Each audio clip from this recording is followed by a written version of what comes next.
தமிழக பாஜக மாநில தலைவராக முன்னாள் தேசிய மகளிரணி தலைவராக பதவி வகித்து வந்த வானதி சீனிவாசன் தற்போது தமிழகத்தின் புதிய தலைவராக தேர்ந்தெடுக்கப்படலாம் என எதிர்பார்க்கப்படுகிறது.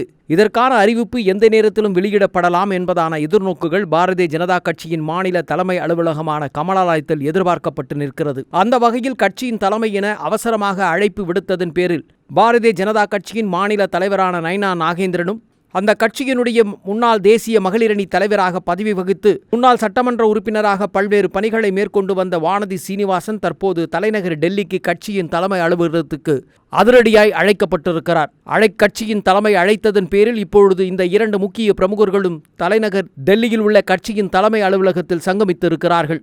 கட்சியில் பல்வேறு வளர்ச்சிகளை மேம்படுத்தவும் தமிழகத்தின் கடந்த காலத்தில் பாஜக கட்சியின் செயல்பாடுகள் குறித்து கட்சியின் தலைமை மிகப்பெரிய அதிருப்தியை வெளிப்படுத்தியிருந்த நிலையில் நடந்து முடிந்த 2026 தேர்தல் களத்தில் பாஜக படும் தோல்வியை சந்தித்ததோடு தங்களுக்கான வெற்றிகளை தீர்மானிக்க முடியாமல் 234 சட்டமன்ற உறுப்பினர்கள் தேர்தல் களத்தில் வெறும் ஒரே ஒரு வேட்பாளரை மற்றும் வெற்றி பெறுவதற்கான சூழலை உருவாக்கி தந்த தமிழக மிகப்பெரிய வருத்தத்தை தெரிவித்திருக்கும் கட்சியின் தலைமை தற்போது உடனடியாக மாநில தலைவரை மாற்றுவதற்கான பணிகளில் ஈடுபட்டு கொண்டிருக்கிறது என்பதான செய்திகள் தலைநகர் டெல்லி முழுவதும் பரபரப்பாய் பேசப்படும் ஒரு செய்திகளில் ஒன்றாக இருந்து கொண்டிருக்கிறது. அந்த வகையில் ஏற்கனவே கட்சியின் புதிய தலைவர் பட்டியல் பெயர்களில் மதுரையை சார்ந்த பேராசிரியர் ராம சீனிவாசனும் பாரதிய ஜனதா கட்சியின் முன்னாள் மகளிரணி தலைவையாக வலம் வந்த சட்டமன்ற உறுப்பினருமான வானதி சீனிவாசன் ஆகியோரின் பெயர்கள் பட்டியலில் இடம்பெற்றிருந்தன. எனவே எந்த நேரத்திலும் இந்த புதிய தலைவர்கள் அறிவிக்கப்படலாம் என எதிர்பார்க்கப்பட்டிருந்த நிலையில் திடீரென கட்சி தலைமை அழைத்ததன் பேரில் வானதி சீனிவாசன் தலைநகர் டெல்லிக்கு சென்றிருக்கும் நிலையில் இதற்கான அதிகாரப்பூர்வ அறிவிப்பு அவரிடத்தில் அறிவிக்கப்படலாம் என்பதாகவும் பேசப்படுகிறது.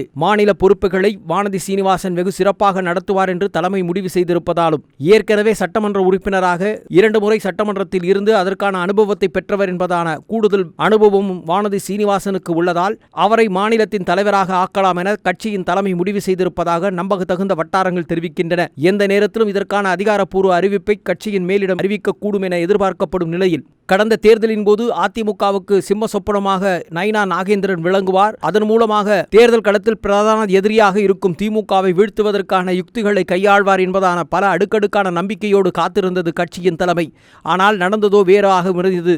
அதிமுகவுடன் இணக்கமான சூழலை உருவாக்கி கொள்ளாமலும் அதிமுகவின் பல்வேறு கூட்டணி கட்சி தலைவருடன் இணக்கமான சூழல் இல்லாமல் நடந்து கொண்டதாகவும் அடுக்கடுக்கான புகார்கள் மாநில தலைவரான நைனா நாகேந்திரன் மீது வைக்கப்பட்டது. இதுகுறித்து பல்வேறு ஆய்வுகளையும் பல்வேறு விதமான ஆலோசனைகளையும் கட்சி மேலிடம் நடத்திய நிலையில் எந்த நேரத்திலும் அவர் மாற்றப்படலாம் என்பதான பேச்சுக்கள் அடிபட்டுக் கொண்டிருந்தன. சமீபத்திலும் மத்திய அமைச்சர் அமித்ஷா சென்னை வந்து பல்வேறு நிகழ்விலே கலந்து கொண்ட பொழுதும் கூட அந்த நிகழ்விலும் முக்கியத்துவம் வழங்கப்படாமல் மாநில தலைவர் நைனா நாகேந்திரன் ஓரம் கட்டப்பட்டிருந்ததாக சில செய்திகளும் இருந்ததையும் காண முடிந்தது. ஒரு நிகழ்வுகளே அவர் பங்கேற்க முடியாத சூழல் ஏற்பட்டதாகவும் சொல்லப்படுகிறது.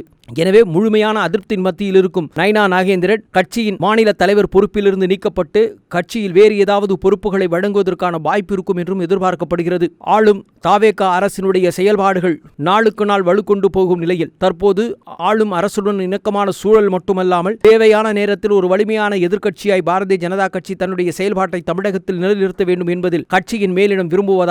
எதிர்வரும் நாடாளுமன்ற தேர்தலை எதிர்கொள்வதற்கு தற்போது ஆளும் அரசுடன் ஒரு இணக்கமான சூழலை உருவாக்க ஒரு ஆளுமைமிக்க தலைவர் தேவை என்பதால் தற்போது உடனடியாக ஒரு பெண் தலைவரை நியமிக்கலாம் என்பதான நிலைப்பாட்டில் தான் தற்போது வானதி சீனிவாசனின் பெயர் பட்டியல் முன்னிலையில் நின்று கொண்டிருக்கிறது. ஏனென்று சொன்னால் தமிழகத்தில் பெண் ஆளுமைக்குரிய தலைவர்களின் எண்ணிக்கை தற்போது குறைவாக இருப்பதாகும்.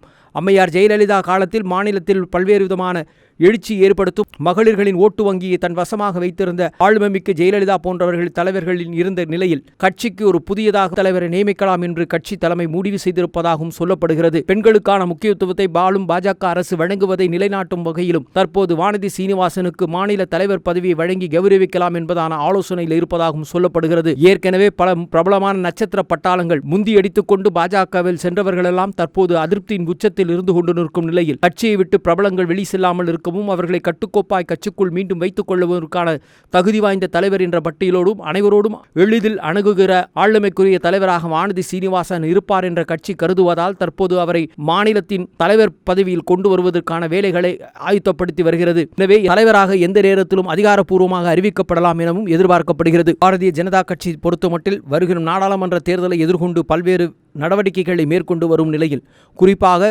மத்திய அமைச்சர் அமித்ஷா தலைமையில் தென் மாநில முதலமைச்சர்களுக்கான மாநாடை சமீபத்தில் நடத்திய பொழுதும் கூட தென் மாநிலங்களினுடைய நிலவும் அரசியல் சூழல்கள் குறித்து பல்வேறு தகவல்களை அறிந்து கொண்டதோடு தென் மாநிலத்தில் தனது பாஜகவின் வளர்ச்சியை உறுதி செய்யும் வண்ணமாகவும் தேர்தல் வந்தால் தமிழகத்தில் பாஜக எந்தவிதமான அணுகுமுறையை கையாள்வது மற்றும் எந்தவித வலுவான கூட்டணியை அமைப்பது என்பதான பல விஷயங்களை முடிவு செய்வதற்கும் ஒரு வலிமையான தலைமை தற்போது தேவை என்பதாக முடிவு செய்திருக்கும் தமிழக பாஜக ஆளும் அரசான தாவேகா அரசுடன் நெருக்கமான உறவைகளை ஏற்படுத்துவதற்கு உகந்த ஒரு தலைவரை தேடிக்கொண்டிருந்த நிலையில்தான் தற்போது இந்த முடிவுக்கு வந்திருப்பதாகவும் சொல்லப்படுகிறது.